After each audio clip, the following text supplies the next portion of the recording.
નમસ્કાર વિદ્યાર્થી મિત્રો, હું રમેશ વાગડિયા આપ સૌનું સ્વાગત કરું છું આજના લેક્ચરમાં. આજનો લેક્ચર આપણું જે રનિંગ ચેપ્ટર છે, જે ધોરણ 12નું 5મું ચેપ્ટર છે, આનુવંશિકતા અને ભિન્નતાના સિદ્ધાંતો, એના પરનો 18મો લેક્ચર છે. અગાઉ આ લેક્ચરના આપણે 17 ખૂબ જ અગત્યના લેક્ચરોની વાત કરી ગયા છીએ, જેની અંદર આપણે મેન્ડેલિઝમને ભણી ગયા છીએ, જેની અંદર આપણે મેન્ડલના કાર્યનું વિચલન એટલે કે ડેવિએશન ઓન મેન્ડેલિઝમ ભણી ગયા છીએ. ત્યાર પછીના ભાગ સ્વરૂપે આપણે વાત કરી હતી લિંગ નિશ્ચયનની. તો લિંગ નિશ્ચયનની અંદર આપણે લિંગ નિશ્ચયનની જુદી જુદી પદ્ધતિઓ વિશે વાત કરી કે ભાઈ XY પ્રકારનું લિંગ નિશ્ચયન, XO પ્રકારનું લિંગ નિશ્ચયન છે, ZW પ્રકારનું લિંગ નિશ્ચયન છે, એકકીય દ્વિકીય લિંગ નિશ્ચયનની પદ્ધતિ છે. મતલબ લિંગ નિશ્ચયનની વાત ગયા લેક્ચર સુધીમાં આપણે કમ્પ્લીટ કરી નાખી છે. મતલબ 2 લેક્ચરમાં આપણે લિંગ નિશ્ચયનની વાત પૂરી કરી નાખી. હવે ગયા લેક્ચરમાં લિંગ નિશ્ચયન ઉપરાંત એક બીજા ટોપિકની આપણે વાત કરી હતી, એ હતો વિકૃતિ. હવે વિકૃતિ એટલે શું છે? તો ભાઈ વિકૃતિ એટલે પ્રાકૃતિક રીતે અથવા તો પ્રેરિત, પ્રાકૃતિક રીતે એટલે કુદરતી રીતે અથવા તો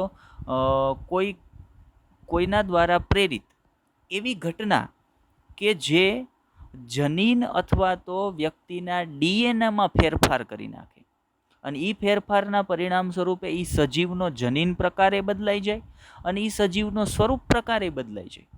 તો એ ઘટનાને શું કહેવાય? તો ભાઈ એને વિકૃતિ તરીકે ઓળખવામાં આવે. વિકૃતિ આમ જોવા જઈએ તો ખૂબ જ અગત્યની ઘટના પણ છે.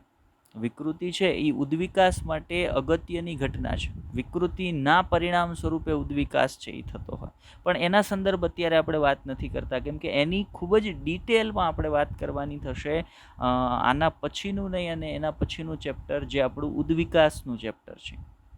મતલબ ત્યાં આપણે વિકૃતિ વિશે પણ ડિટેલમાં વાત કરી. વિકૃતિ વિશે આના પછીનું જે ચેપ્ટર છે, જેને આપણે આનુવંશિકતાનો આણ્વીય આધાર કહીએ છીએ, એની અંદર ડિટેલમાં ભણીશું. જો અહીંયા જોવાનું એ છે, અથવા તો આપણે એમ કહેતા હોય કે ભાઈ આ ચેપ્ટર સમજજો, આ ચેપ્ટર અગત્યનું છે, તો આપણા મગજની અંદર ઘણી વખત એવી છાપ ઊભી થાય કે એક ચેપ્ટર અગત્યનું છે અને બીજું ચેપ્ટર અગત્યનું નથી. ક્યારેય એવું નથી વિચારવાનું. જો આ ચેપ્ટરમાં જે બાબત તમે ભણવાના છો ને, એ નેક્સ્ટ ચેપ્ટરમાં જે વિકૃતિનો ટોપિક ભણવાના છે ને એનો આધાર બનવાનો છે. અને અહીંયા જે વિકૃતિ ભણવાના છે એ એના પછીનું જે ચેપ્ટર ઉદ્વિકાસ ભણવાના છે એનો બેઝ છે, એનો આધાર છે. મતલબ એકબીજા પર ડિપેન્ડન્ટ હોય છે. તો કોઈ એક ચેપ્ટરનો એક ટોપિક બીજા ચેપ્ટરનો આધાર બનતો હોય, જ્યાંથી બીજા ચેપ્ટરના ટોપિકની શરૂઆત થતી હોય.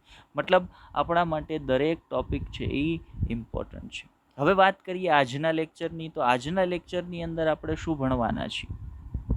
તો એનસીઆરટી પ્રમાણે આજના લેક્ચરની અંદર આપણે વિકૃતિ બાદનો જે ટોપિક છે વંશાવળી પૃથ્થકરણ, એનો અભ્યાસ આજના લેક્ચરની અંદર કરવાના છીએ. હવે માનો વંશાવળી પૃથ્થકરણ એટલે શું? તો વંશાવળી પૃથ્થકરણ એટલે કોઈ એક જે વ્યક્તિ, કોઈ એક જે સજીવ છે, એ સજીવની અંદર રહેલી કોઈ એક અનિયમિતતા, કોઈ એક જનીનિક ખામી, કોઈ એક રંગસૂત્રીય ખામી. હવે જનીનિક ખામી એટલે શું? તો એક સામાન્ય જનીનમાં વિકૃતિ આવવાના પરિણામ સ્વરૂપે એ જનીન છે એ ખામીયુક્ત બની જાય, અથવા તો રંગસૂત્રમાં વિકૃતિ આવવાના કારણે એ રંગસૂત્ર છે એ ખામીયુક્ત બની જાય, અને એના પરિણામ સ્વરૂપે એ વ્યક્તિની અંદર કોઈ એક અનિયમિતતા, કોઈ એક રોગ છે એનું સર્જન થાય. અને એ રોગ પેઢી દર પેઢી કઈ રીતે આગળ વધે છે, મતલબ એ રોગ કઈ રીતે આનુવંશિકતા પામે છે, એનો અભ્યાસ કરવા માટે એક ચાર્ટ અથવા તો એનો અભ્યાસ કરવાની પદ્ધતિને શું કહેવાય? તો એના અભ્યાસને જ વંશાવળી પૃથ્થકરણ તરીકે ઓળખવામાં આવે છે, જેની આજે આપણે ડિટેલમાં વાત કરવાના છીએ. ચાલો તો લેક્ચરની શરૂઆત કરીએ. પણ લેક્ચરની શરૂઆતમાં આપણે ગયા લેક્ચરમાં પૂછેલા 1-2 ક્વેશ્ચન હતા, એમાં ઘણા બધા વિદ્યાર્થીઓને કન્ફ્યુઝન થયું છે. તો એ લેક્ચરનું પહેલાં હું તમને એક્સપ્લેનેશન આપી દઉં, થોડીક એના સંદર્ભે સમજૂતી આપી દઉં, પછી આજના ટોપિક પર આપણે જઈએ. માનો કન્ફ્યુઝન થયું એવો એક ક્વેશ્ચન હતો કે ભાઈ ડ્રોસોફિલાની અંદર, પ્રશ્ન શું હતો? ડ્રોસોફિલામાં ખાલી જગ્યા, પ્રશ્ન ધ્યાનથી સાંભળજો, ડ્રોસોફિલામાં ખાલી જગ્યા જનન કોષો બે પ્રકારના હોય છે. પ્રશ્ન આવો મેં પૂછ્યો હતો કે ભાઈ ડ્રોસોફિલામાં આપણે લિંગ નિશ્ચયન ભણી ગયા છીએ એટલે ડ્રોસોફિલા આપણા માટે કોઈ નવી બાબત નથી, બરાબર? તો જુઓ, આપણે શું કીધું હતું? ડ્રોસોફિલા, આપણે અત્યારે વાત કરીએ છીએ ડ્રોસોફિલા, બરાબર? ડ્રોસોફિલા મેલેનોગેસ્ટર. પ્રશ્ન એવો હતો કે આ ડ્રોસોફિલા માખીની અંદર કયા જનન કોષો, ખાલી જગ્યા એટલે આપણે ખાલી જગ્યાની જગ્યાએ કયા શબ્દ વાપરીએ? ભાઈ ખાલી જગ્યા જનન કોષો, જનન કોષો બે પ્રકારના હોય છે, બે પ્રકારના હોય છે. આવો પ્રશ્ન આપણે તમને પૂછ્યો હતો. હવે એમાં પ્રશ્ન સમજવામાં તમે લોકોએ બહુ ભૂલ કરી છે, એના કારણે તમારા બધાના આન્સર છે એ ખોટા પડ્યા છે. પ્રશ્ન અહીંયા એવો પૂછ્યો છે કેટલા પ્રકારના જનન કોષો બને છે, એમ નથી પૂછ્યું. મોટા ભાગે બધા એવો જવાબ આપ્યો છે કે બે પ્રકારના જનન કોષો બનશે, XX અને XY પ્રકારના જનન કોષો. નહીં, જનન કોષો બે પ્રકારના બનશે. ક્યાં? એક જનન કોષ ડ્રોસોફિલામાં બનશે એ હશે અંડકોષ, જે માતૃજનન કોષ છે, અને ડ્રોસોફિલામાં બીજો જનન કોષ બનશે એ હશે શુક્રકોષ, જે નર જનન કોષ છે. તો મતલબ આ બે પ્રકારના જનન કોષ છે, આ બે પ્રકારના જનન કોષ છે એ ડ્રોસોફિલાની અંદર બનવાના છે ભાઈ. હવે આ બે જનન કોષમાંથી કયો જનન કોષ એવો છે કે જે બે પ્રકારનો બને છે? પ્રશ્ન શું હતો? જે ડ્રોસોફિલામાં બે પ્રકારના બે જનન કોષો બને, ભાઈ માદા ડ્રોસોફિલા દ્વારા અંડકોષ જનન કોષ તરીકે બનાવવામાં આવે, નર ડ્રોસોફિલા દ્વારા શુક્રકોષ છે જનન કોષ તરીકે બનાવવામાં આવે. તો આ બંનેમાંથી કયો જનન કોષ એવો હશે કે જે બે પ્રકારનો બને છે? પ્રશ્ન આવો હતો. તો હવે આપણે લિંગ નિશ્ચયન ભણી ગયા છીએ તો આપણને ખબર છે કે માદા ડ્રોસોફિલામાં લિંગી રંગસૂત્રની જોડીમાં બંને X ક્રોમોઝોમ હોય, જ્યારે નર ડ્રોસોફિલામાં લિંગી રંગસૂત્રની જોડીમાં એક X ક્રોમોઝોમ હોય અને બીજું Y ક્રોમોઝોમ હોય, બરાબર? તો હવે માદા જે અંડકોષ બનાવશે એ બંને અંડકોષની અંદર XX જ ક્રોમોઝોમ આવશે, મતલબ માદા છે એ બંને સમાન પ્રકારના અંડકોષ બનાવે છે. પણ નરની તમે વાત કરો તો નરના 50% શુક્રકોષની અંદર લિંગી રંગસૂત્ર તરીકે X રંગસૂત્ર આવશે અને 50% શુક્રકોષની અંદર લિંગી રંગસૂત્ર તરીકે Y રંગસૂત્ર આવશે.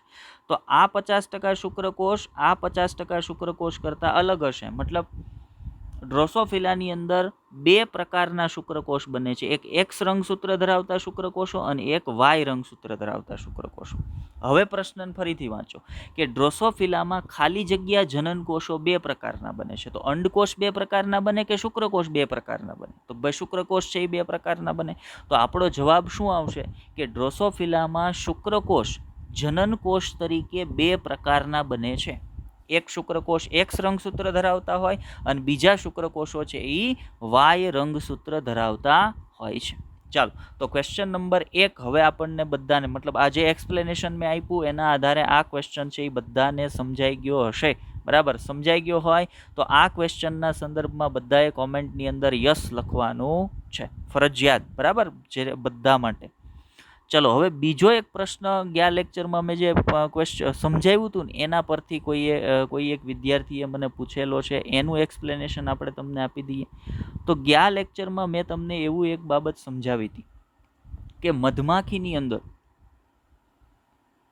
ધ્યાનથી સમજજો શું કીધું હતું મેં તમને એવું કીધું હતું કે ભાઈ મધમાખીમાં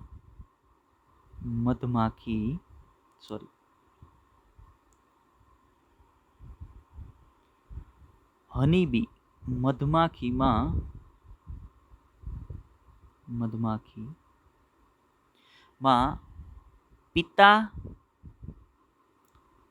મધમાખીને કોને? નર મધમાખીને મેં તમને એવું સમજાવ્યું હતું કે નર મધમાખીને પિતા નથી હોતા અને નર મધમાખીને પુત્ર પણ નથી હોતો, બરાબર? એટલે આ બંને નથી હોતા. જ્યારે સામેની બાજુ બીજું કહો, એને દાદા હોય છે અને એને પૌત્ર હોય છે. આવું મેં તમને મધમાખી માટે સમજાવ્યું હતું કે ભાઈ નર મધમાખીને પિતા નથી કે એને પુત્ર પણ નથી, પણ નર મધમાખીને દાદા છે અને પૌત્ર છે. હવે આની અંદર બધાને કન્ફ્યુઝન થયું છે, બરાબર. ચલો આ બાબતને આપણે તમને બહુ વ્યવસ્થિત રીતે સમજાવી. એકદમ એટેન્ટિવ રહી અને સમજવાનો પ્રયત્ન કરજો મિત્રો. ખૂબ જ ઇમ્પોર્ટન્ટ ટોપિક છે. બરાબર. તો આપણે એને સમજવાનો પ્રયત્ન કરવાનો છે. ચલો આપણે તમને સમજાવીએ કે ભાઈ આનો અર્થ ખરેખર થાય છે શું. બરાબર. તો ચલો ધ્યાનથી સમજો આપણે શું કહીએ છીએ. તો અહીંયા ખાસ આપણે નર મધમાખી સંદર્ભ વાત કરી છે. તો પહેલાં નથી ને એના સંદર્ભે સમજીએ કે નર મધમાખીને પિતા અને પુત્ર નથી હોતા. તો સમજી લ્યો કે આ જે નર મધમાખી છે ને એના માટે હું વાત કરું છું. તો મને એવી સાબિતી મળવી જોઈએ ને કે આ જે નર મધમાખીને હું રાઉન્ડ કરીને બતાવું છું એને પિતા ન હોવો જોઈએ ને એને પુત્ર પણ ન હોવો જોઈએ. બરાબર. ચલો તો આ નર મધમાખી છે એ શેમાંથી બની છે? તો ભાઈ એ નર મધમાખી છે એ આ જે માતા મધમાખી હતી, માતૃ મધમાખી હતી, જેની અંદર 32 રંગસૂત્ર હતા, એ માતૃ મધમાખીએ અર્ધીકરણ કર્યું. એ અર્ધીકરણના પરિણામ સ્વરૂપે 16 રંગસૂત્ર ધરાવતા 2 અંડકોષ બન્યા. હવે એ 2 અંડકોષમાંથી એક અંડકોષે ફલનમાં ભાગ લીધો. એક અંડકોષે ફલનમાં ભાગ લીધો અને એના પરિણામ સ્વરૂપે શું બન્યું? માદા માખી બની ગઈ. હવે આપણે વાત લેવાની છે આ જે નર માખી મેં પહેલા માર્ક કરી એના માટે. હવે ઈ નર માખી કેમાંથી બની? તો કોઈ માદા માખીમાંથી જે અંડકોષ બન્યો તો ઈ અંડકોષનું અસંયોગી જનન થયું, એટલે ફલન વગર એનો વિકાસ થયો, એના પરિણામે નર બન્યો. તો હવે ઈ નર મધમાખી હેમાંથી બન્યો છે? માદા માખીમાંથી. મતલબ ઈ નર મધમાખીને માતા છે, ઈ નર મધમાખીને માતા છે, પણ ઈ નર મધમાખીને પિતા નથી. આવું આપણને ખબર પડે ભાઈ. આ જે નર મધમાખી છે એને માતા છે, પણ ઈ નર મધમાખીને પિતા નથી. મતલબ પહેલી વાત જે આપણે કીધી હતી આપણે સાબિત કરી દીધી. હવે બીજી વાત કે નર મધમાખીને પિતા નથી અને સામે નર મધમાખીને પુત્ર પણ નથી હોતો. તો હવે આ નર મધમાખી જે અહીંયા હતી ને, આપણે આને ક્લિયર કરી દઈએ, ફરી એક વખત પાછું શરૂ કરીએ. તો હવે આ જે નર માખી છે ને કે જે હમણાં આપણે કીધું અસંયોગી જનન દ્વારા બની છે, એ નર મધમાખીને તમે અહીંયા લઈ લ્યો. ભાઈ હવે એ નર મધમાખી છે, એ નર મધમાખી સમસૂત્રીય ભાજન એટલે સમવિભાજન દ્વારા શું કરે છે? તો ભાઈ જન્યુ બનાવે છે. એટલે એણે શુક્રકોષ બનાવ્યો, જન્યુ બનાવ્યો. કઈ ક્રિયા દ્વારા? સમવિભાજન દ્વારા. હવે ઈ શુક્રકોષ છે એનું ફલન કોની સાથે થયું? તો ભાઈ માદા મધમાખીમાંથી બનેલ અંડકોષ સાથે એનું ફલન થયું. અને એ ફલનના પરિણામ સ્વરૂપે જે 2n યુગ્મનજ બન્યો, એ યુગ્મનજમાંથી શું બની ગયું? માદા માખી બની ગઈ. મતલબ આ નર મધમાખી છે એને પુત્રી છે, આ નર મધમાખીને દીકરી છે, નર મધમાખીને દીકરી છે, પણ નર મધમાખીને પુત્ર હોતો નથી. તો બીજી વાત પણ મેં તમને કમ્પ્લીટ કરાવી કે નર મધમાખીને પિતા નથી હોતો, નર મધમાખીને પુત્ર પણ હોતો નથી. હવે બીજી જે આખી બાબત હતી એના પર જતા રહીએ આપણે. બીજું આપણે શું કીધું હતું? તો ભાઈ નર મધમાખીને દાદા અને પૌત્ર હોય છે. નર મધમાખીને દાદા અને પૌત્ર હોય છે. બરાબર. ચલો એને સમજીએ.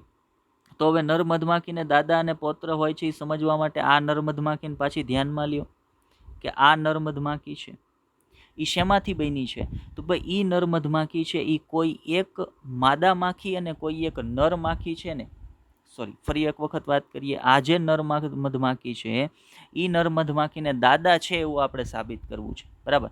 તો જુઓ આ નર મધમાખી શેમાંથી બની છે? આ માદામાંથી મધમાખીમાંથી બની છે. આ જે નર મધમાખી છે જેને હું બીજા કલરથી માર્ક કરી દઉં, આપણે જે નર મધમાખીની વાત કરીએ છીએ આ જેને મેં ગુલાબી કલરથી માર્ક કરી, એ નર મધમાખી શેમાંથી બની છે? તો ઉપર તરફ જે માદા મધમાખી છે, બરાબર, આ જે માદા મધમાખી છે જેને મેં માર્ક કરી પાછી, એ માદા મધમાખીમાંથી બની છે. હવે ઈ માદા મધમાખી કઈ રીતે બની હતી? તો ભાઈ ઈ માદા મધમાખી આ નર માખી અને આ જે એક બીજી કોઈ માદા માખી હતી, બીજી કોઈ માદા માખી, ઈ માદા માખીનો અંડકોષ અને આ નર માખીનો શુક્રકોષ, ઈ બે ભેગા થયા એટલે ફલન થયું. એમાંથી 2n યુગ્મનજ બન્યો અને ઈ યુગ્મનજમાંથી આ માદા માખી બની. અને ઈ માદા માખી, જો આ જે માદા માખી બની ને એને બીજા રંગથી બતાવવું એટલે કન્ફ્યુઝન ન થાય. આ જે માદા માખી બની જેને મેં ગ્રીન કલરથી માર્ક કરી, ઈ માદા માખી ફરી પાછી અહીંયા આવી એટલે સમજી લ્યો કે આ ઈ માદા માખી છે. હવે ઈ માદા માખીએ શું કર્યું? તો ભાઈ પાછો અંડકોષ બનાવ્યો. ઈ અંડકોષમાંથી કોણ બન્યું? ઈ અંડકોષમાંથી આ નર બન્યો. આ નર બન્યો મતલબ આ નર છે એની માતા છે એ આ છે, પણ એ માતા આ નરમાંથી બની છે. એ માતા બનવા માટે આ નર કોષ જે છે, આ જે નર જનન કોષ છે, આ જે નર જનન કોષ છે, આ નર હતો એણે જે શુક્રકોષ બનાવ્યો ને એ શુક્રકોષ અને આ અંડકોષ દ્વારા આ માતા બની છે અને એ માતાનો આ પુત્ર છે, બરાબર.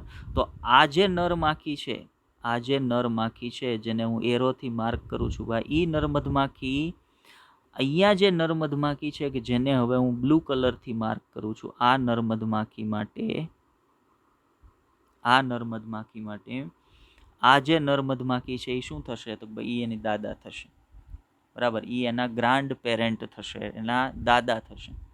હવે આ નર મધમાખી છે, આ બ્લુ કલરથી માર્ક કરી, એ આના માટે દાદા હોય તો આ નર મધમાખી માટે આ જે નીચે તરફની મધમાખી, નર મધમાખી છે એ પૌત્ર થઈ જાય ને. જો ઉપર તરફનો નર છે એ દાદા હોય તો નીચે તરફનો નર છે એ સીધો એના માટે પૌત્ર થઈ જશે. એટલે આપણે કીધું હતું કે નર મધમાખીને દાદા હોય છે અને પૌત્ર હોય છે, પરંતુ નર મધમાખીને પિતા અને પુત્ર હોતા નથી. ચાલો, તો હવે આપણને આ વાત પણ ક્લિયર થઈ ગઈ હશે. તો ગયા લેક્ચરના આધારે જે 2 ક્વેશ્ચન હતા એની મેં તમને સમજૂતી આપી દીધી છે. હવે આપણે આજનો જે મૂળ ટોપિક છે આજના લેક્ચરનો એના પર જતા રહીએ. તો મેં લેક્ચરની શરૂઆતમાં જ તમને કીધું હતું કે આજે આપણે કઈ બાબત પર વાત કરવાના છીએ? તો આજે આપણે વાત કરવાના છીએ વંશાવળી પૃથ્થકરણ પર. વંશાવળી પૃથ્થકરણ એટલે શું? તો ભાઈ કોઈ એક અનિયમિતતા એટલે કે રોગ, અથવા ચેપ્ટરમાં એના માટે શબ્દ વાપર્યો છે વિકાર. કોઈ એક અનિયમિતતા જે માનવની અંદર જોવા મળે છે, એ અનિયમિતતાનું માનવમાં પેઢી દર પેઢી કઈ રીતે વારસાગમન થાય છે, એનું પેઢી દર પેઢી કઈ રીતે આનુવંશિકતા થાય છે, એના અભ્યાસને વંશાવળી પૃથ્થકરણ કહેવાય. જુઓ અહીંયા મેં લખી દીધું છે કે ભાઈ વંશાવળી પૃથ્થકરણ એટલે શું છે? તો ભાઈ વંશાવળી પૃથ્થકરણ એટલે માનવમાં જનીનિક અનિયમિતતા. જનીનિક અનિયમિતતા એટલે જનીનની અંદર કોઈ ફેરફાર થવાના કારણે થયેલ રોગ અને જનીનિક અનિયમિતતા કહેવાય. એ જનીનિક અનિયમિતતાની આનુવંશિકતા. આનુવંશિકતા એટલે શું? પેઢી દર પેઢી લક્ષણોનું આગમન, એને આનુવંશિકતા કહેવાય. તો એવી જનીનિક અનિયમિતતાની આનુવંશિકતા નો અભ્યાસ, એ આનુવંશિકતાનો જે અભ્યાસ હોય ને, એ આનુવંશિકતાના અભ્યાસને શું કહેવાય? વંશાવળી પૃથ્થકરણ કહેવામાં આવે છે. મતલબ મારા મગજમાં એક વસ્તુ ક્લિયર થઈ જવી જોઈએ કે ભાઈ વંશાવળી પૃથ્થકરણ એટલે શું? તો ભાઈ માનવની અંદર પેઢી દર પેઢી કોઈ એક જનીનિક અનિયમિતતાની આનુવંશિકતા કઈ રીતે ચાલે છે એને આપણે વંશાવળી પૃથ્થકરણ કહીએ. હવે પ્રશ્ન એ થાય કે ભાઈ અહીંયા માનવની અંદર આવું વંશાવળી પૃથ્થકરણ કરવાની જરૂર શું પડી ભાઈ? કેમ કે જુઓ, અગાઉ તમે ઘણા બધા મેન્ડલના કાર્યને તમે ધ્યાનમાં લ્યો તો મેન્ડલે, પછી મોર્ગનના કાર્યને તમે ધ્યાનમાં લ્યો, બેક્સન અને પ્યુનેટના કાર્યને તમે ધ્યાનમાં લ્યો, આ બધાના કાર્યને તમે ધ્યાનમાં લ્યો તો એણે શું કર્યું હતું કે ભાઈ એણે સીધા ક્રોસ જ કરાવી દીધા હતા સજીવ વચ્ચે. કે ભાઈ બે સજીવ એને જેની વચ્ચે જેના લક્ષણોનો અભ્યાસ કરવો છે એની વચ્ચે સીધું એને સંકરણ કરાવી દીધું, અને એ સંકરણના પરિણામે જે સંતતિ પ્રાપ્ત થઈ એનું સીધું એને અવલોકન કર્યું કે એની અંદર એ જનીનની આનુવંશિકતા થઈ છે, એ જનીન આવ્યું છે કે નથી આવ્યું. હવે મેન્ડલના કાર્યનું પુનઃસંશોધન થયું. જો જનીન વિદ્યાની અંદર મેન્ડલના કાર્યનું પુનઃસંશોધન ક્યારે થયું? ઈસવીસન 1900ની સાથે. કોણે કર્યું? હુગ્રો દ વ્રીશ, કાર્લ કોરેન્સન અને શેરમાર્ક નામના 3 વૈજ્ઞાનિકોએ સ્વતંત્ર રીતે મેન્ડલના કાર્યનું પુનઃસંશોધન કર્યું. અને એ સમયે વટાણાના છોડની અંદર એટલે કે વનસ્પતિની અંદર, બીજા કીટકોની અંદર આનુવંશિકતાનો ખૂબ અભ્યાસ થયો હતો. અભ્યાસ કોની અંદર બાકી હતો? તો ભાઈ માનવની અંદર આનુવંશિકતાનો અભ્યાસ કરવાની વાત બાકી હતી. હવે વૈજ્ઞાનિકોએ કઈ બાબત પર ધ્યાન આપ્યું? તો ભાઈ આપણે જે આનુવંશિકતાનો અભ્યાસ વનસ્પતિ પર એટલે કે વટાણાના છોડ પર, બીજા મિરાબિલિસ જલાપાના છોડ પર, કે બીજી ઘણી બધી વનસ્પતિઓ, બીજા ઘણા બધા પ્રાણીઓ જેમાં કીટકોની વાત આવે, જેમાં પક્ષીઓની વાત આવે, એ બધા ઉપર આનુવંશિકતાના પ્રયોગો થઈ ચૂક્યા હતા. હવે આનુવંશિકતાના પ્રયોગ કોના પર કરવાના હતા? તો ભાઈ માનવ પર કરવાના હતા. પણ જ્યારે માનવ પર કોઈ એક જનીનની આનુવંશિકતાનો અભ્યાસ કરવાનો હોય ને ત્યારે સૌથી પહેલો પ્રશ્ન એ આવે કે માનવ પર આનુવંશિકતાનો અભ્યાસ કરશે કોણ? તો ભાઈ બીજો માનવ. એ માનવ પર આનુવંશિકતાનો અભ્યાસ કોણ કરશે? બીજો માનવ જ કરશે. હવે જે માનવ ઉપર આનુવંશિકતાનો અભ્યાસ થવાનો છે એની ઉંમર અને જે માનવ આનુવંશિકતાનો અભ્યાસ કરવાનો છે એની ઉંમર, એ બે તો સમાન જ છે. સમાન એટલે એક્ઝેક્ટ સમાન નહીં, પણ આમ રેશિયો જોવા જઈએ તો એ બંનેની ઉંમર તો સમાન જ હશે. એટલે કોઈ એક માનવ પોતાના જીવનકાળ દરમિયાન બીજા કોઈ એક માનવમાં એક જનીનની આનુવંશિકતાનો અભ્યાસ કરી શકતો નથી. પેઢી દર પેઢીનો અભ્યાસ તો ન જ કરી શકે. માનો મેન્ડલે વટાણાની અંદર 7 વર્ષ પ્રયોગ કર્યા તો એણે 7 પેઢીનો અભ્યાસ કરી લીધો. કેમ કે વટાણાનું જીવનકાળ કેટલો હતો? 1 વર્ષાયુ વનસ્પતિ, એટલે 1 વર્ષમાં એનું જીવનચક્ર પૂરું થઈ જતું હતું. બરાબર. ડ્રોસોફિલાની અંદર સરળતાથી પેઢી દર પેઢીનો અભ્યાસ થઈ શક્યો, કેમ કે ડ્રોસોફિલાનું જીવનચક્ર 2 અઠવાડિયામાં પૂરું થઈ જતું હતું. એટલે એક માનવ છે એ પોતાના જીવનકાળ દરમિયાન ઈચ્છે તો 50-100 જેટલી ડ્રોસોફિલાની પેઢીઓનો અભ્યાસ કરી શકે. પણ કોઈ એક માનવ એવું ઈચ્છે કે એણે બીજા કોઈ એક માનવનો પેઢી દર પેઢીનો અભ્યાસ કરવો છે, તો એ શક્ય નથી. કેમ? તો ભાઈ અભ્યાસ કરનાર અને જેના પર અભ્યાસ થવાનો છે એ બંનેની ઉંમર તો સમાન જ છે. એટલે એ માનવ બીજા માનવનો પેઢી દર પેઢીનો અભ્યાસ કરી શકે એની કોઈ શક્યતા નથી. તો વૈજ્ઞાનિક માટે આ સૌથી મોટો પ્રશ્ન હતો. તો વૈજ્ઞાનિકોએ એનું સોલ્યુશન શું કાઢ્યું? તો ભાઈ વૈજ્ઞાનિકોએ એનું સોલ્યુશન એવું કાઢ્યું કે ભાઈ ચાલો કોઈ એક માનવ પોતાના જીવનકાળ દરમિયાન બીજા કોઈ એક માનવમાં પેઢી દર પેઢીની આનુવંશિકતાનો અભ્યાસ નથી કરી શકતો, તો માનવનો પેઢી દર પેઢીના ઇતિહાસનો એક નકશો તૈયાર કરવામાં આવે અને એ નકશા પરથી કોઈ એક લક્ષણની આનુવંશિકતાનો અભ્યાસ કરવામાં આવે. ઉદાહરણ તરીકે તમારી સામે સ્લાઇડમાં તમને એક નકશો દેખાય છે, એક ચાર્ટ દેખાય છે. આ ચાર્ટ છે ને એ વંશાવળી પૃથ્થકરણનો ચાર્ટ કહેવાય. આ જે ચાર્ટ છે એ વંશાવળી પૃથ્થકરણનો ચાર્ટ છે. જો એની અંદર આ એક પેઢી છે, બરાબર, મતલબ આ જે છે એ માતૃ સજીવ છે, આ જે છે એ પિતૃ સજીવ છે. હવે આ જે છે ને એની બીજી પેઢી છે, બરાબર. એટલે આ બંનેના ઉપરના જે માતા અને પિતા છે એના સંતાનો છે. આ બધા એના સંતાનો છે. હવે ઈ સંતાનો પાછા લગ્ન ગ્રંથિથી જોડાણા, અને એને સંતાનો છે.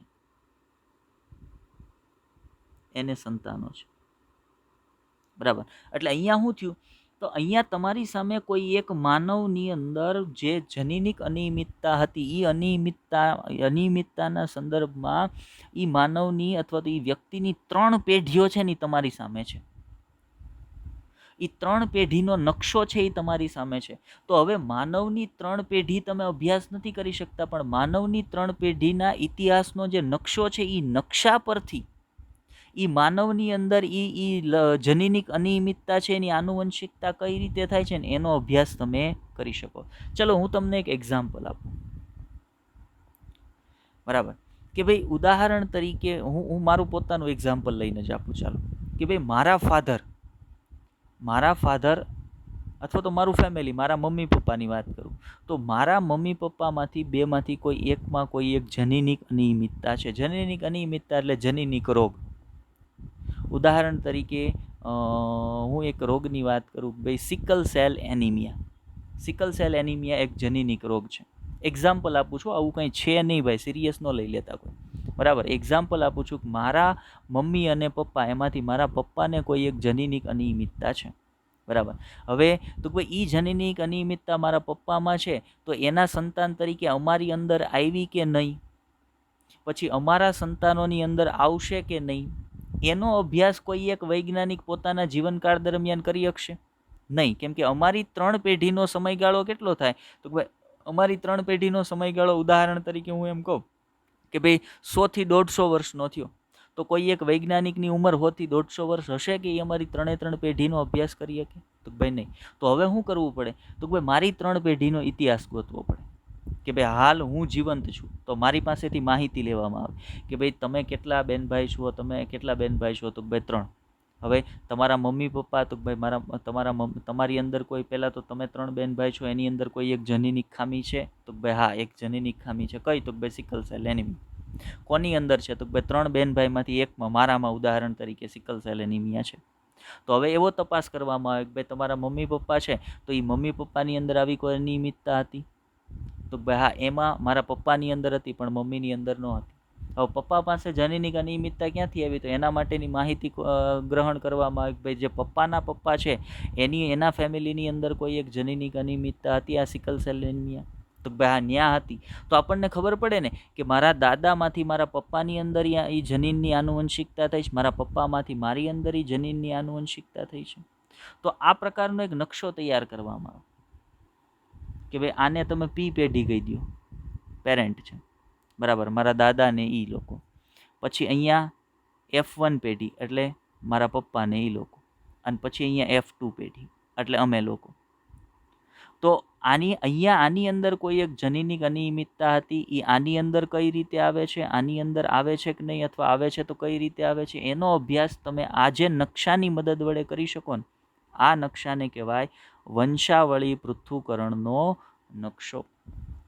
બરાબર. હજી આ નકશો તમને સમજવામાં થોડીક મુશ્કેલી થશે, પણ જેમ જેમ આગળ આપણે અભ્યાસ કરીશું ને એ સંદર્ભમાં તમને આ નકશો સમજવો સહેલો પડવા મળશે. અત્યારે માત્ર એટલું યાદ રાખો કે વંશાવળી પૃથ્થકરણનો નકશો આવો કાંઈક હોય છે.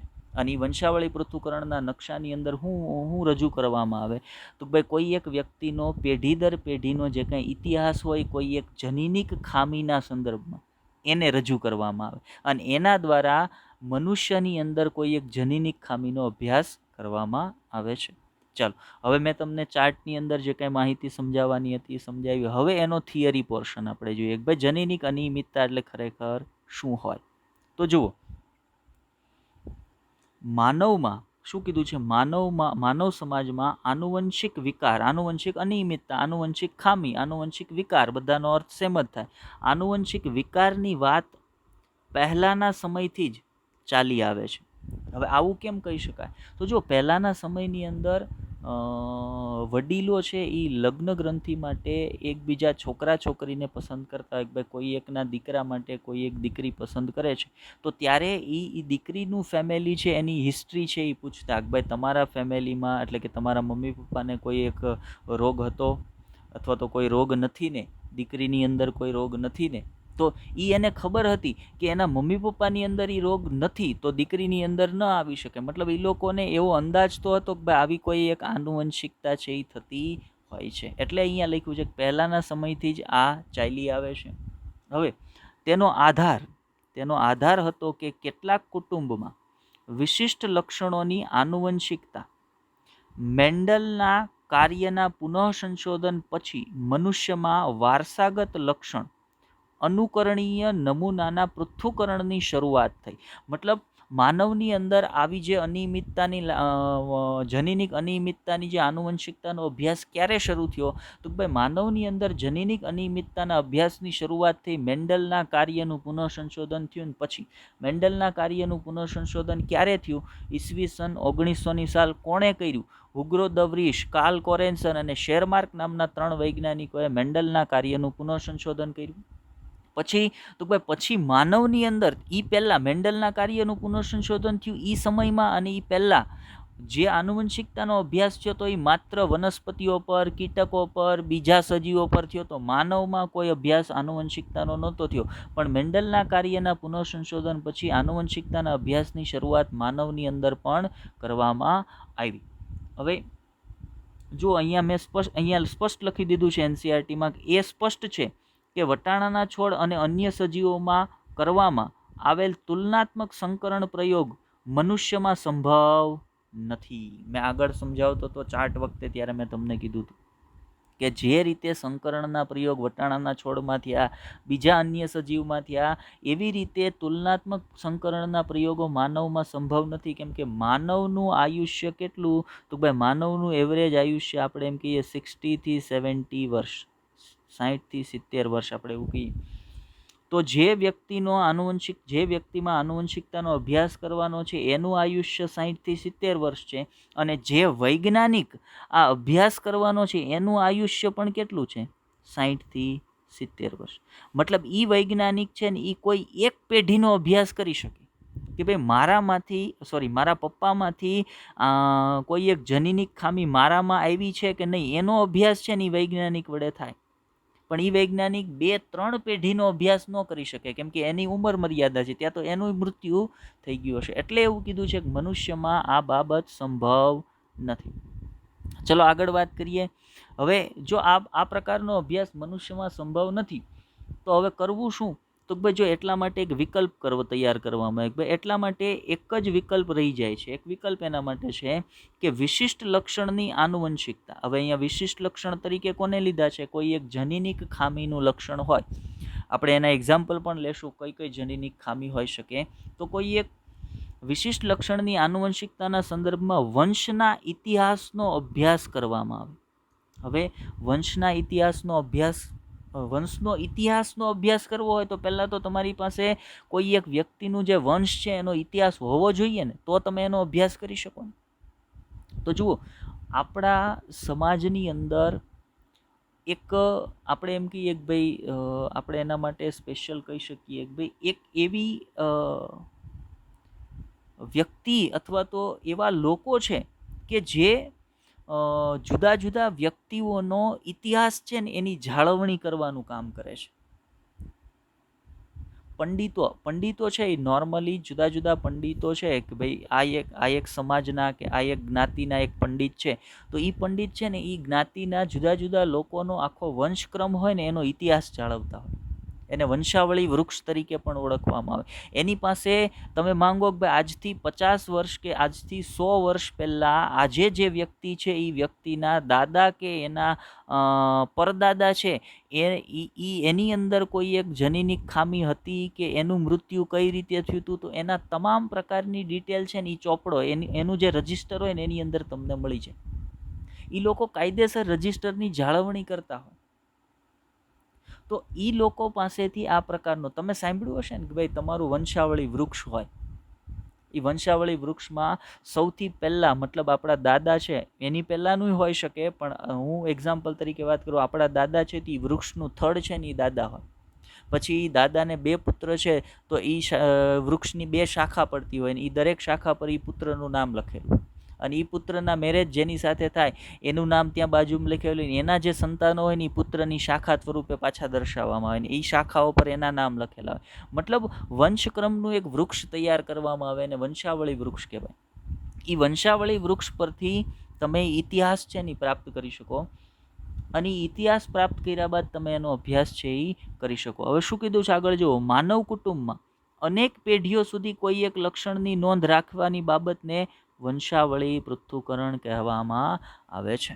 માનવ કુટુંબમાં અનેક પેઢીઓ સુધી, મતલબ પહેલી પેઢી, P પેઢી, F1 પેઢી, F2 પેઢી, F3 પેઢી, એમ ઘણી અનેક પેઢીઓ સુધી કોઈ એક લક્ષણની નોંધ રાખવામાં આવે કે ભાઈ કોઈ એક લક્ષણની ખામી છે. ઉદાહરણ તરીકે હું તમને કહું કે ભાઈ રંગ અંધતા આ એક જનીનિક અનિયમિતતા છે.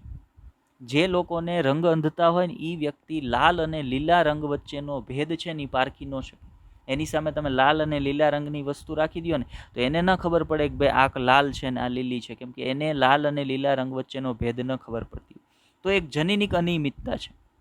માનો કે આ જનીનિક અનિયમિતતાને તમે ધ્યાનમાં રાખી કે ભાઈ મારા દાદા લાલ અને લીલા રંગ વચ્ચેનો ભેદ નહોતા પારખી શકતા, તો મારા દાદાને 2 સંતાન હતા, 2 દીકરા હતા, મારા પપ્પા અને મારા પપ્પાના ભાઈ. તો એ 2માંથી દાદા પાસેથી એ લક્ષણ આ 2માંથી કોની અંદર ઉતરી આવ્યું હતું? ભાઈ મારા જે મોટા પપ્પા છે એની અંદર એ લક્ષણ નથી, પણ મારા ફાધરની અંદર એ લક્ષણ ઉતરી આવ્યું છે. મતલબ આપણને ખબર પડે કે આ જે જનીનિક અનિયમિતતાનું જે જનીન છે અથવા તો જે લક્ષણ છે ને એની આનુવંશિકતા પિતામાંથી પુત્રની અંદર થઈ છે. પછી તો ભાઈ પુત્ર છે એના 2 સંતાનો છે, તો એના 2 પુત્રો તરીકે એક દીકરી છે ને દીકરો છે, તો પિતાની અંદરથી દીકરીની અંદર આ જનીનિક અનિયમિતતા જાય છે કે દીકરાની અંદર આ જનીનિક અનિયમિતતા જાય છે. એ તમામ બાબતોનો અભ્યાસ તમને ક્યારે ખબર પડે? તો ભાઈ કોઈ એક માનવ કુટુંબને લ્યો અને એનો પેઢી દર પેઢી અનેક પેઢીઓ માટે કોઈ એક જનીનિક અનિયમિતતાને ધ્યાનમાં રાખી અને તમે અભ્યાસ કરો ને તો ત્યારે તમને ખબર પડે. અને એ અભ્યાસ જે છે એને શું કહેવાય? તો ભાઈ એને જ વંશાવળી પૃથ્થકરણ તરીકે ઓળખવામાં આવે છે. ચાલો, હવે વંશાવળી પૃથ્થકરણમાં જે ચાર્ટ તૈયાર કરવામાં આવે એને શું કહેવાય? એના સંદર્ભ થોડીક વાત લઈ લઈએ. તો જુઓ, વંશાવળી પૃથ્થકરણમાં વંશવૃક્ષ તરીકે વિશેષ લક્ષણોનું પેઢી દર પેઢી વિશ્લેષણ છે ને એ કરવામાં આવે છે. તો આગળ મેં તમને જે ચાર્ટ બતાવ્યો ને એને તમે વંશવૃક્ષ પણ કહી શકો. બરાબર. ઉદાહરણ તરીકે આગળ એક બે ચાર્ટ આવશે, એમાં તમને પાછો સમજાવીશ. હવે જુઓ, માનવ જનીન વિદ્યામાં વંશાવળી અભ્યાસ એક મહત્વપૂર્ણ ઉપકરણ છે. શેના માટે એક મહત્વપૂર્ણ ઉપકરણ છે? તો ભાઈ, જે થનાર સંતાન છે, માનો કોઈ એક લગ્ન ગ્રંથિથી જોડાયેલ દંપતી છે, એનું જે થનાર સંતાન છે એની અંદર કોઈ એક જનીનિક અનિયમિતતા આવશે કે નહીં આવે એનો અંદાજ તમે વંશાવળી પૃથ્થકરણ પરથી લગાડી શકો. ઘણી બધી જનીનિક અનિયમિતતા એવી છે કે જે લગ્ન ગ્રંથિથી જોડાયેલ દંપતી દ્વારા એના સંતાનની અંદર જો આવવાની હોય ને, તો એ સંતાનનું આયુષ્ય છે એ ખૂબ ટૂંકાઈ જતું હોય. એ સંતાન છે એકદમ એબનોર્મલ, અસામાન્ય સંતાન બની જતું, તો એને જીવન જીવવામાં મુશ્કેલીઓ થાય. તો એવા બાળકને જન્મ ન આપવો સારો. તો પણ એ બધી બાબતોનો અભ્યાસ, એ બધી બાબતોની જાણકારી ક્યારે મળે? તો ભાઈ, તમારી પાસે એનું વંશાવળી પૃથ્થકરણ હોય ને, તો તમને એ ખબર પડી શકે કે ભાઈ, લગ્ન ગ્રંથિથી જોડાયેલ દંપતી છે, એના થનાર સંતાનની અંદર આ જનીનિક અનિયમિતતા આવશે કે નહીં આવે. બરાબર. તો એ સંદર્ભમાં વંશાવળી પૃથ્થકરણ અથવા વંશાવળીનો અભ્યાસ છે એ એક ખૂબ જ અગત્યનું ઉપકરણ ગણાવી શકાય. માનો જેના વિશેષ લક્ષણો અસામાન્યતા અથવા રોગની તપાસ કરવા માટે ઉપયોગમાં લેવામાં આવે છે, અથવા તેનો ઉપયોગ કરવામાં આવે છે. મેં હમણાં જ ઉપર તમને વાત કરી. હવે જુઓ, વંશાવળી પૃથ્થકરણનો ઉપયોગ લેવા માટે તમારે વંશાવળી પૃથ્થકરણ કરવું હોય અથવા બનાવવું હોય કે એનો અભ્યાસ કરવો હોય, તો આપણે તો અહીંયા કોઈનું વંશાવળી પૃથ્થકરણ નથી બનાવવાના. આપણે માત્ર આપેલા વંશાવળી પૃથ્થકરણો છે એને સમજવાના છે, એનો અભ્યાસ કરવાનો છે. તો એને સમજવા માટે સૌથી અગત્યની બાબત છે કે ભાઈ, વંશાવળી પૃથ્થકરણનો જે ચાર્ટ છે એ તૈયાર કરવામાં જે સંકેતો વપરાય છે ને, આ સંકેતોનું જ્ઞાન અગત્યનું છે. આ સંકેતો વિશે પહેલાં મારે જાણવું પડે કે ભાઈ, વંશાવળી પૃથ્થકરણનો ચાર્ટ બનાવવા માટે જે કાંઈ સંકેતો વપરાય છે, એ સંકેતો મને ખબર એક વખત પડી જાય, એ તમામ સંકેતોની માહિતી, ક્યાં કયો સંકેત વપરાય છે, અથવા તો વંશાવળી ચાર્ટમાં આ સંકેત આપેલો છે તો એનો અર્થ આ થાય છે, તો એ સંકેતો મને ખબર હોય ને, તો હું બહુ સરળતાથી આપેલા કોઈ પણ વંશાવળી પૃથ્થકરણના ચાર્ટને સમજી શકું. બરાબર. તો સૌથી પહેલું કામ આપણે શું કરવાનું હોય? તો ભાઈ, વંશાવળી પૃથ્થકરણની અંદર વપરાતા જે સંકેતો છે ને એને સમજવાના, અને એને સમજવા માટેની એના માટેની માહિતી છે આપણે નીચેની સ્લાઇડમાં રાખી છે. તો ચાલો એને સમજવાનો પ્રયત્ન કરીએ. તો જુઓ, તમારી સામે વંશાવળી પૃથ્થકરણ માટેની વિવિધ સંજ્ઞાઓ છે. બરાબર. વંશાવળી પૃથ્થકરણ માટેની વિવિધ સંજ્ઞાઓ છે. આ બધી સંજ્ઞાઓ જો તમે સમજી જાઓ એક વખત, તો તમે બહુ ઇઝીલી કોઈ પણ વંશાવળી પૃથ્થકરણનો ચાર્ટ બનાવી પણ શકો અને સમજી પણ શકો. તો આપણે બનાવવો તો નથી, પણ મને સમજાઈ જવો જોઈએ. મારી સામે કોઈ પણ વંશાવળી પૃથ્થકરણનો ચાર્ટ હોય ને, તો હું એને સરળતાથી સમજી શકવો જોઈએ. અને એ સમજવા માટે પહેલાં મારે આ તમામ સંકેતોને સમજવા પડશે અને યાદ પણ રાખવા પડશે. ચલો, હવે તમે કોઈ એક વંશાવળી ચાર્ટ બનાવો છો, તો તમે એની અંદર નર છે કે માદા છે એવું લખી શકવાના નથી. બરાબર. તો તમે એને સંજ્ઞા સ્વરૂપે દર્શાવવાના છો. તો યાદ રાખજો, કોઈ પણ વંશાવળી નકશાની અંદર નરને દર્શાવવા માટે હંમેશા ચોરસ સંજ્ઞાનો ઉપયોગ થાય. હંમેશા ચોરસ, સ્ક્વેર છે ને, એનો ઉપયોગ નરને દર્શાવવા માટે થાય. એટલે માનો કે આ પ્રકારનો એક વંશાવળી નકશો આપેલો છે. બરાબર. તો આ વંશાવળી નકશાની અંદર માનો અહીંયાથી હજી નીચે આ પ્રકારે રાઉન્ડ છે, પછી અહીંયા ચોરસ આપેલું છે. તો આ વંશાવળી ચાર્ટની અંદર જે જગ્યાએ તમને ચોરસ દેખાય છે ને, એનો અર્થ થાય છે કે એ ચોરસના સ્થાન ઉપર શું છે? નર સજીવ છે. નર છે, મતલબ નરને દર્શાવવા માટે વપરાતી સંજ્ઞા કઈ છે ભાઈ? તો ભાઈ, વંશાવળી પૃથ્થકરણના ચાર્ટમાં નરને દર્શાવવા માટે વપરાતી સંજ્ઞા સ્ક્વેર છે, ચોરસ છે. હવે માનો તમે સંજ્ઞા સ્વરૂપે નરને દર્શાવો છો, તો સંજ્ઞા સ્વરૂપે વંશાવળી પૃથ્થકરણના ચાર્ટમાં માદાને પણ દર્શાવવી પડશે. તો વંશાવળી પૃથ્થકરણમાં માદાને હંમેશા રાઉન્ડથી દર્શાવવામાં આવે અને નરને હંમેશા સ્ક્વેરથી દર્શાવવામાં. ઇમ્પોર્ટન્ટ વાત, આ દરેક સંજ્ઞા અહીં દર્શાવેલી દરેક સંજ્ઞા અને ઉપરાંત હું થોડીક સંજ્ઞા તમને વધારાની પણ કહેવાનો છું. બધી જ સંજ્ઞા IMP important, very very important બરાબર. એટલે આ બધી સંજ્ઞાને મારે સમજવાની છે. આ સંજ્ઞાઓ હું સમજીશ ને તો જ હું કોઈ પણ પ્રકારના વંશાવળી પૃથ્થકરણના ચાર્ટને સમજી શકીશ. તો જુઓ, તમારી સામે હું જે સ્લાઇડ આપી છે એમાં હું તમને શું સમજાવું છું, તો કોઈ પણ વંશાવળી પૃથ્થકરણનો ચાર્ટ તમે બનાવતા હોય તો એ ચાર્ટની અંદર જે જગ્યાએ ચોરસ હોય, જે જગ્યાએ સ્ક્વેર હોય, એનો અર્થ એવો થાય કે ત્યાં શું છે, નર. તો મતલબ નરને ચોરસની સંજ્ઞાથી દર્શાવવામાં આવે, માદાને રાઉન્ડની સંજ્ઞાથી દર્શાવવામાં આવે. હવે વંશાવળી પૃથ્થકરણમાં ઘણી વખત આપણે કોઈ એક સંતાનને બતાવીએ છીએ પણ એ નર છે કે માદા છે એ તમને ખબર નથી. મતલબ તમારે એના લિંગનો ઉલ્લેખ નથી કરવાનો કે ભાઈ એ નર સજીવ છે કે માતૃ સજીવ છે. ઉદાહરણ તરીકે હું તમને કહું કે અહીંયા એક પુરુષ એક સ્ત્રી સાથે લગ્ન ગ્રંથિના સંબંધથી જોડાય છે ને એને બે સંતાન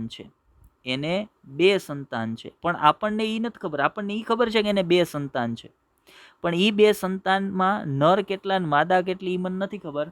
તો ત્યારે તમે જ્યારે લિંગનો ઉલ્લેખ નથી કરવાના ત્યારે જે સંજ્ઞા વપરાય ને ત્યાં એને આ પ્રકારથી દર્શાવવામાં આવે, આ પ્રકાર, બરાબર. અને એની અંદર જેટલા સંતાનો હોય ને એની સંખ્યા લખી દેવામાં. ઉદાહરણ તરીકે હું અહીંયા 3 લખી દઉં તો એનો અર્થ એવો થાય કે આ લગ્ન ગ્રંથિથી જોડાયેલ જે દંપતી છે એને 3 સંતાન છે, પણ આપણને નથી ખબર કે 3માં દીકરા કેટલા અને દીકરીઓ કેટલી. તો જ્યારે તમે લિંગનો ઉલ્લેખ ન કરવાના હોય ત્યારે આ પ્રકારનું સ્ક્વેર છે એ સંજ્ઞા તરીકે વપરાશે. તો ત્રીજી સંજ્ઞા હવે આપણને સમજાઈ ગઈ હોવી જોઈએ. સંજ્ઞા 3 જે છે એ પણ આપણા માટે ક્લિયર હવે સમજાઈ ગઈ હોવી જોઈએ. પછીની સંજ્ઞા જુઓ, તો હવે અહીંયા માત્ર તમે વંશાવળી પૃથ્થકરણનો ચાર્ટ બનાવવાના છો નહીં, તમે વંશાવળી પૃથ્થકરણનો ચાર્ટ કોઈ એક જનીનિક અનિયમિતતાનો અભ્યાસ કરવા માટે બનાવવાના છો. તો ઉદાહરણ તરીકે માનો કે તમે કોઈ એક પુરુષને દર્શાવો છો, કોઈ એક સ્ત્રીને દર્શાવો છો, કોઈ એક પુરુષને દર્શાવો છો, કોઈ એક સ્ત્રીને દર્શાવો છો. હવે તમારે એવું દર્શાવવું છે કે આ પુરુષ અને સ્ત્રી જે તમે દર્શાવ્યા છે એમાંથી કોઈ એકમાં જનીનિક ખામી છે અને કોઈ એકમાં નથી, તો એ બે એકબીજાથી અલગ કઈ રીતે પડશે? તો સમજો કે જે પણ પુરુષ, ઉદાહરણ તરીકે અહીંયા આ સ્ત્રી છે, એ સ્ત્રીને હું આવી રીતે ઘાટા કલરથી બતાવું, એની અંદર કોઈ રંગ ભરી દઉં, તો એનો અર્થ એવો થાય છે કે આ સ્ત્રી છે અને સ્ત્રી કેવી છે, તો ભાઈ તમે જે જનીનિક અનિયમિતતા માટે વાત કરો છો, જે જનીનિક ખામીની વાત કરો છો, એ જનીનિક ખામી આ સ્ત્રીની અંદર છે. હવે પુરુષને માત્ર ચોરસથી દર્શાવ્યો છે, એની અંદર કોઈ રંગ ભર્યો નથી, તો એનો અર્થ એવો થાય કે પુરુષ છે એ કેવો છે, સામાન્ય છે. અને સ્ત્રીની અંદર રંગ ભરી દીધો છે તો એનો અર્થ એવો થાય કે સ્ત્રી છે એની અંદર એ જનીનિક ખામી છે. હવે એવું જ બીજું એક એક્ઝામ્પલ આપું. સમજો કે અહીંયા પાછો એક સ્ક્વેર છે, અહીંયા એક રાઉન્ડ છે. તો સ્ક્વેર છે એ પુરુષ છે, રાઉન્ડ છે એ સ્ત્રી છે. એની વચ્ચે દરેક વખતે આડો લીટો હું બેયને જોડતો આડો લીટો કરું છું, એ પણ એક સંજ્ઞા છે. આગળ એની વાત કરીશું, અત્યારે અહીંયા સુધી સમજો ખાલી. તો હવે માનો બે સ્ત્રી, એક સ્ત્રી અને એક પુરુષ છે અને બેયને આપણે ખુલ્લા બતાવ્યા છે. સ્ક્વેરની અંદર એ રંગ નથી ભરેલો અને ખુલ્લા રાઉન્ડની અંદર એ રંગ નથી ભરેલો. એનો અર્થ એવો થાય કે બેય સામાન્ય છે. હવે માનો બેયની અંદર હું રંગ ભરી દઉં,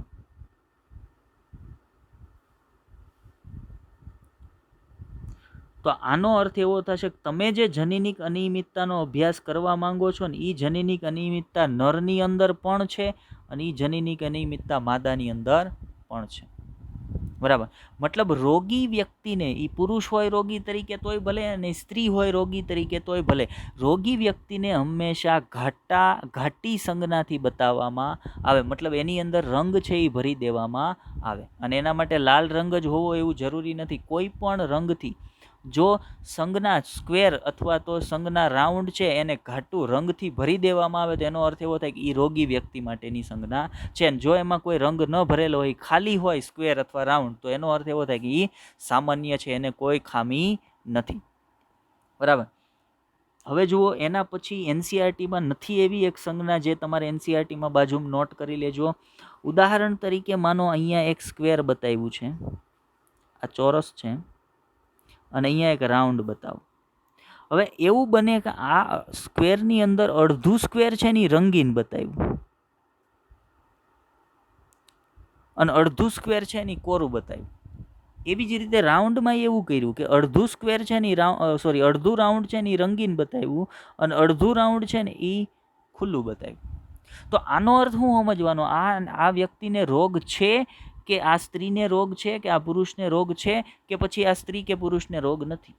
તો આનો અર્થ એવો સમજવાનો કે આ પુરુષ છે એ વાહક છે, આ સ્ત્રી છે એ વાહક છે. મતલબ વાહક માટે અડધું રંગીન સંજ્ઞા છે એ બતાવવામાં આવે, રોગી માટે પૂરેપૂરી રંગીન સંજ્ઞા, સામાન્ય માટે સંપૂર્ણપણે રંગહીન સંજ્ઞા, અને વાહક માટે અર્ધ રંગીન સંજ્ઞા. મતલબ સ્ક્વેર છે તો એ અડધું રંગીન હોય, રાઉન્ડ છે તો એ અડધું રંગીન હોય. હવે આવું જે વ્યક્તિ છે ને વાહક હું કામ કીધું? તો યાદ રાખજો, આવા પુરુષની અંદર એ રોગ થવા માટેનું જનીન હોય, આવા પુરુષની અંદર જેને વાહક કીધું એ પુરુષમાં એ રોગ થવા માટેનું જનીન હોય, પણ એ પોતે એ વ્યક્તિને એટલે કે એ પુરુષને એ રોગ હોય નહીં. એવી જ રીતે જો સ્ત્રી વાહક છે એમ કહેવામાં આવે ને તો એ સ્ત્રીની અંદર એ રોગ થવા માટેનું જનીન હોય, પણ એ સ્ત્રીને પોતાને એ રોગ હોય નહીં. આવું શું કામ? તો સમજી લ્યો કે એ રોગ માટેનું જનીન છે ને એ પ્રચ્છન્ન છે. એ રોગ માટેનું જનીન છે, જે રોગની તમે વાત કરો છો એ રોગ માટેનું જનીન છે એ પ્રચ્છન્ન છે. માનો કે એને હું સ્મોલ એથી બતાવું. અને એ રોગ માટેનું એ રોગ ન થવા માટેનું જનીન છે એ પ્રભાવી જનીન છે, એટલે કેપિટલ A. હવે બને એવું કે કોઈ એક પુરુષની અંદર જનીનની જોડી છે ને આવી બને, કેપિટલ A સ્મોલ a. તો આનો અર્થ એવો થાય કે આ વ્યક્તિ છે ને એની અંદર રોગ માટેનું જનીન છે, સ્મોલ a છે એ રોગ માટેનું જનીન છે. તો એ વ્યક્તિની અંદર સ્મોલ a જનીન છે, પણ એ વ્યક્તિને રોગ નહીં થાય. કારણ તો એની પાસે પ્રભાવી જનીન કયું છે? કેપિટલ A છે. તો કેપિટલ A પ્રભાવી જનીન છે, તો એ પ્રભાવી જનીન પોતાની અસર હેઠળ સ્મોલ a ની અસરને દર્શાવી દેશે. એટલે એ વ્યક્તિને રોગ નહીં થાય, એની પાસે રોગનું જનીન હશે. તો અહીંયા જ્યારે અડધું રંગીન ખાનું ચોરસ કે અડધું રંગીન ગોળ દર્શાવ્યું હોય તો એનો અર્થ એવો થાય કે પુરુષ કે સ્ત્રી છે એની પાસે એ રોગ માટેનું જનીન છે, પણ એ પુરુષ કે સ્ત્રીને પોતાને એ રોગ હોતો નથી. જો બે કેપિટલ A છે તો એનો અર્થ એવો થાય કે એની અંદર એ રોગ હશે નહીં. બે સ્મોલ a છે તો એનો અર્થ એવો થાય કે એ રોગ એની અંદર હશે. પણ એક A કેપિટલ અને એક A સ્મોલ છે તો એનો અર્થ એવો થાય કે એ વાહક છે. એ વાહક છે, એની પાસે એ જનીનિક અનિયમિતતા માટેનું જનીન છે, પણ એના પોતાની અંદર એ જનીનિક અનિયમિતતા નહીં હોય. પણ આવું કયા કિસ્સામાં બને? તો ભાઈ જે રોગ માટેનું જનીન છે ને એ પ્રચ્છન્ન જનીન હોય. જો રોગ માટેનું જનીન છે એ પ્રભાવી જનીન હશે ને, જો રોગ માટેનું જનીન છે એ પ્રભાવી જનીન હશે ને, તો આવું જનીન પ્રકાર કે જેમાં એક કેપિટલ A અને એક સ્મોલ a છે, આવો જનીન પ્રકાર કે એમાં એક કેપિટલ A અને એક સ્મોલ a છે, તો આ કિસ્સામાં આ વ્યક્તિ વાહક નહીં બને, આ વ્યક્તિ રોગી બની જશે. કેમ કે હવે જે રોગ માટેનું જનીન છે એ કયું છે? પ્રભાવી જીન છે. તો આ વ્યક્તિ છે એ રોગી બની જશે, આ વ્યક્તિ પણ રોગી બની જશે. પણ આ વ્યક્તિ છે ને એની અંદર રોગ નહીં આવે, કેમ કે એની અંદર બે પ્રચ્છન્ન જનીન છે. અને રોગ માટેનું જનીન તો કેવું છે? પ્રભાવી છે.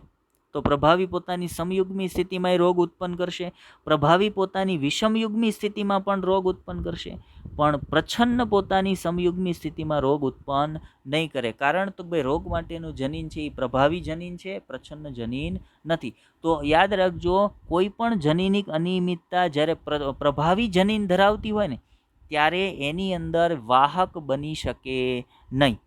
પણ કોઈ જનીનિક અનિયમિતતા કે જેના માટેનું જનીન છે એ પ્રચ્છન્ન છે તો એ વાહક બનશે. કેમ કે એ વ્યક્તિની અંદર જે જનીનની જોડી હોય એ જોડીમાં એક પ્રભાવી આવે ને એક પ્રચ્છન્ન જીન આવે ને એ રોગ માટેનું જીન પ્રચ્છન્ન જીન છે, તો પ્રભાવી જીન પોતાની અસર હેઠળ પ્રચ્છન્ન જીનને દેખાવા દેશે નહીં, એટલે એ વ્યક્તિની અંદર રોગ નહીં આવે. એના પરિણામ સ્વરૂપે એ વ્યક્તિ છે એ વાહક બનશે, પણ એની અંદર રોગ આવશે નહીં. તો આ વાહક માટેની સંજ્ઞા NCERTમાં નથી, તો તમે નોટ કરી લેજો. ચાલો, તો આ સંજ્ઞાની વાત પણ પતી ગઈ. હવે આવીએ આ સંજ્ઞા પર. હવે જો આ સંજ્ઞામાં અહીંયા એક સ્ક્વેર બતાવ્યું છે અને અહીંયા એક રાઉન્ડ બતાવ્યું છે. તો સ્ક્વેર છે એ પુરુષ છે, રાઉન્ડ છે એ શું છે? સ્ત્રી છે. અને એ બંનેની વચ્ચે એક આડો લીટો બતાવ્યો છે જે બંનેને જોડે છે, આ પ્રકારનો. તો આ પુરુષ અને સ્ત્રી વચ્ચે આ આડો લીટો એ પુરુષ અને સ્ત્રી વચ્ચે લગ્ન ગ્રંથિનો સંબંધ બતાવે છે. મતલબ એ બંને દંપતી છે, એ બંને પતિ પત્ની છે, તો પતિ પત્ની વચ્ચેનો સંબંધ દર્શાવવા માટે પુરુષ અને સ્ત્રીની વચ્ચે આવો આડો લીટો છે એ વંશાવળી પૃથ્થકરણના ચાર્ટની અંદર કરવામાં આવે છે. તો આવી રીતે એક સ્ક્વેર બતાવ્યું હોય અને એક રાઉન્ડ બતાવ્યું, તો આનો અર્થ એવો થાય કે આ પુરુષ છે અને આ સ્ત્રી છે. પણ આવી રીતે એક સ્ક્વેર અને એક રાઉન્ડ બતાવ્યું હોય અને એની વચ્ચે આવો આડો લીટો હોય, તો એનો અર્થ એવો થાય કે આ પુરુષ અને સ્ત્રી લગ્ન ગ્રંથિના સંબંધથી જોડાયેલા છે. તો લગ્ન ગ્રંથિના સંબંધને દર્શાવવા માટે આ પ્રકારનો આડો લીટો હોય.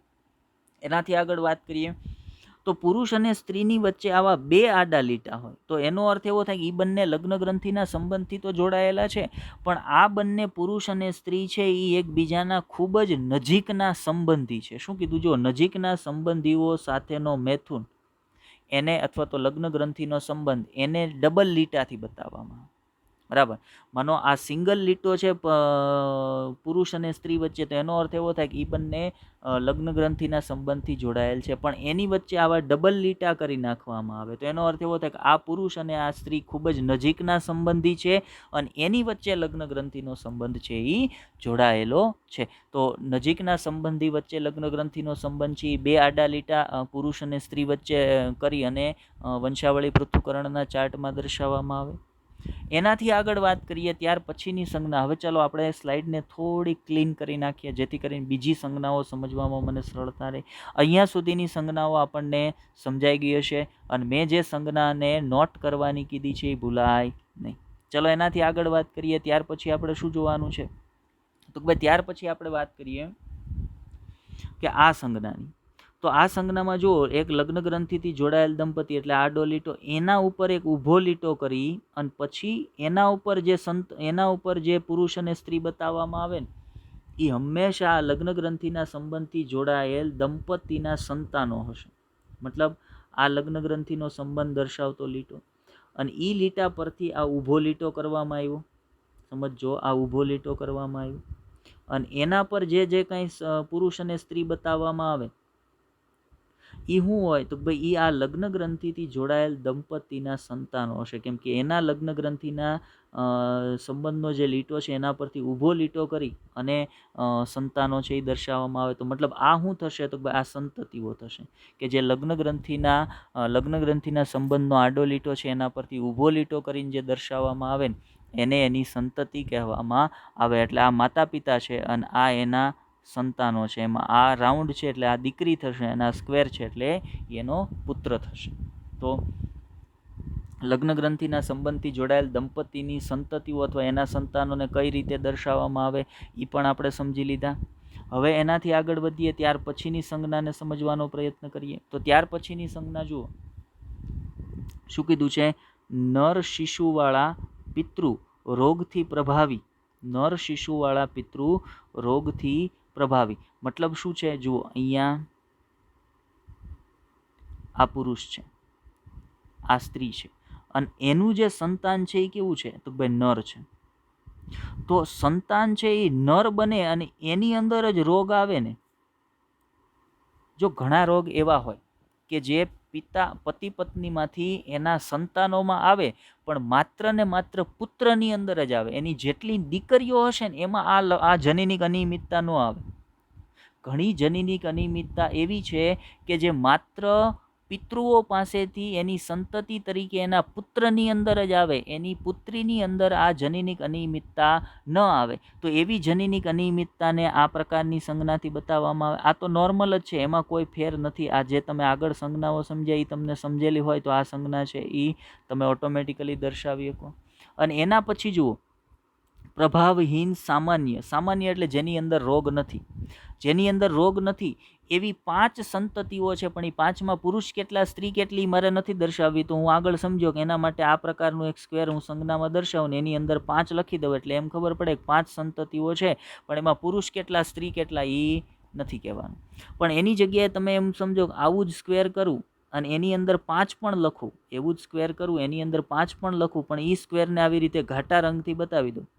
તો એમ સમજવાનું 5 સંતાનો છે, પુરુષ સ્ત્રી નથી ખબર, પણ 5 સંતાનો છે એની અંદર હું પાછો આવું 5 લખી દઉં. 5 લખી દો. તો એનો અર્થ એવો સમજવાનો 5 સંતતિઓ જે પુરુષ સ્ત્રી ખબર નથી, પણ એ 5 કેવા છે? રોગી છે. પણ જો સ્ક્વેરને તમે ખુલ્લું બતાવ્યું હોય તો એનો અર્થ એવો થાય કે 5 કેવા છે? તો 5 સામાન્ય છે. તો આટલી સંજ્ઞાઓ જો મને ખબર હોય તો આપણે વંશાવળી પૃથ્થકરણના નકશાનો અભ્યાસ સરળતાથી સમજી શકીએ. અને આપણને કોઈ એક વંશાવળી પૃથ્થકરણ માટે કોઈ એક માહિતી આપી હોય ને તો એના આધારે તમે એક વંશાવળી પૃથ્થકરણનો નકશો તૈયાર પણ કરી શકો. અને ઓબ્જેક્ટિવની અંદર આ પ્રકારના વંશાવળી નકશા પૂછાય છે અને એ વંશાવળી નકશાને સમજવા માટે આ માહિતી ઇમ્પોર્ટન્ટ છે. આઈએમપી માહિતી છે. બીજી વખત તમને કહું છું, બરાબર? તો ધ્યાનમાં રાખજો. ચલો આગળ વધીએ આપણે. તો આજના લેક્ચરમાં આપણે વધારે માહિતી તમને આપવાની હતી. આપણે અહીંયા થિયરી પોર્શન રાખ્યો પણ છે, પણ આપણી ઈચ્છા એવી છે કે આજના લેક્ચરની ડ્યુરેશન છે એ ઘણી વધી ગઈ છે અને હજી આપણે તમને થોડાક હોમવર્કના ક્વેશ્ચન પણ આપવા છે અને થોડીક સમજૂતી પણ આપવી છે. એટલે હવે આજના લેક્ચરનો મૂળ ભાગ છે ને એની અંદર આપણે અહીંયા સુધી રહીએ કે ભાઈ સંજ્ઞાઓ આપણે સમજ્યા. આગળ જે કાંઈ વંશાવળી પૃથ્થકરણના ચાર્ટ સમજવાના છે એ બધી માહિતી હવે નેક્સ્ટ લેક્ચરની અંદર આપણે સમજીશું, બરાબર? તો હવે પછીનું જે કાંઈ માહિતી આપણે રાખી છે ને એને આપણે બાકી રાખી દઈએ છીએ. નેક્સ્ટ લેક્ચરની અંદર પાછા આપણે વાત ક્યાંથી શરૂ કરીશું? તો ભાઈ સંજ્ઞાઓથી જ વાત શરૂ કરીશું અને ત્યાર પછીનું જે કાંઈ સમજવાનું છે એ બધી બાબતોને સમજીશું. આજે સીધા આપણે ક્યાં જતા રહીએ છીએ? તો આજે સીધા આપણે જતા રહીએ છીએ આજના જે હોમવર્કના ક્વેશ્ચન તમને મારે આપવાના છે ને એના પર. તો હોમવર્કના ક્વેશ્ચન ધ્યાનથી સમજો. તો પહેલો હોમવર્કનો ક્વેશ્ચન આ છે. આ તમારો પહેલો હોમવર્કનો ક્વેશ્ચન છે. શું કીધું છે? મધમાખીમાં રાણી માખી અને નર માખી વચ્ચે રંગસૂત્રનો તફાવત કેટલો હોય છે? મધમાખીમાં રાણી માખી અને નર માખી વચ્ચે રંગસૂત્રનો તફાવત કેટલો હોય છે? આ તમારે કહેવાનું છે, બરાબર? આ તમારો પહેલો ક્વેશ્ચન છે.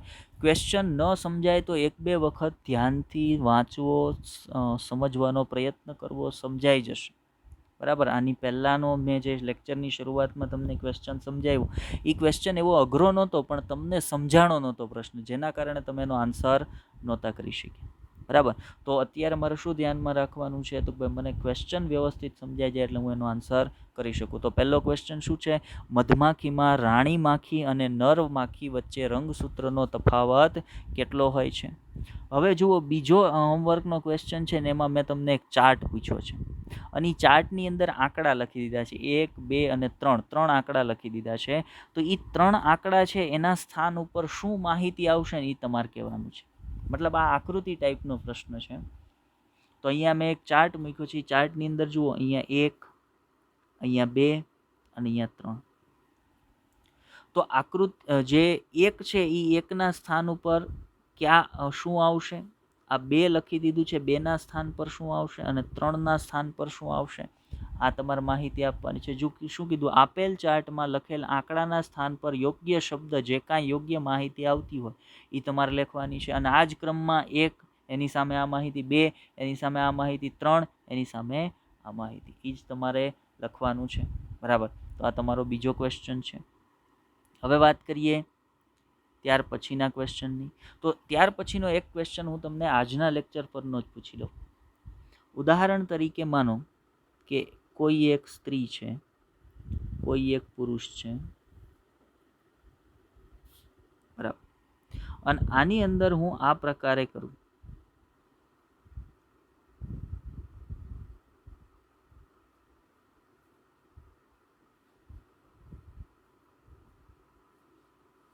આ પ્રકારે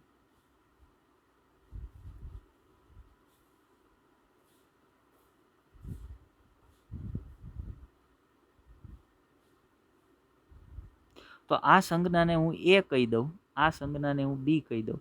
તો સંજ્ઞા એ અને સંજ્ઞા બી એ કયા પ્રકારની માહિતી આપે છે અથવા તો શું માહિતી આપે છે એ તમારે કહેવાનું છે. આ તમારો ક્વેશ્ચન નંબર 3, ત્રીજો ક્વેશ્ચન છે. ક્વેશ્ચન નંબર 3 કે સંજ્ઞા એ અને સંજ્ઞા બી એ કયા પ્રકારની માહિતી આપે છે એ તમારે કહેવાનું છે. હવે જો આપણે અગાઉ જે ક્વેશ્ચન પૂછતા ને એમાંથી એક ક્વેશ્ચન પૂછી લઉં એટલે આપણને અગાઉની જે અગત્યની બાબત છે એ ન ભૂલાઈ જાય. જન્યુ કઈ રીતે પડે છે એના માટેનો એક ક્વેશ્ચન. તો જન્યુ કઈ રીતે પડે છે એના માટે capital P, small p, capital R, capital R. ત્યાર પછી રાખીએ આપણે કેપિટલ ક્યુ, સ્મોલ ક્યુ. તો આપેલ જે જનીન પ્રકાર છે એમાંથી શક્યતઃ કેટલા જન્યુઓ પડશે અને ક્યાં ક્યાં એ તમારે માહિતી આપવાની છે. કેટલા અને ક્યાં ક્યાં જન્યુ પડશે એ તમારે માહિતી આપવાની છે. આ તમારો ક્વેશ્ચન નંબર થઈ ગયો 4. બરાબર. તો આ 4 ક્વેશ્ચન તમને હોમવર્કની અંદર છે, જેનો ફરજિયાત બધાએ કોમેન્ટની અંદર આન્સર કરવાનો છે. અને ઉપર જે મેં તમને ગયા લેક્ચરના ક્વેશ્ચનની સમજૂતી આપી છે એ ન સમજાય અથવા સમજાઈ જાય તો યસ લખવાનું છે, ન સમજાય તો ફરી એક વખત મને પૂછજો, આપણે ફરી એક વખત તમને એ બાબત સમજાવશું. ચાલો, તો આજના લેક્ચરની અંદર બસ આટલું જ. લેક્ચરને ધ્યાનથી જોજો, સમજવાનો પ્રયત્ન કરજો. ન સમજાતી બાબતને કોમેન્ટ કરજો. આપણે ફરી એક વખત તમને જેમ આજે સમજાવ્યું એમ ફરી એક વખત સમજાવશું. Best of luck.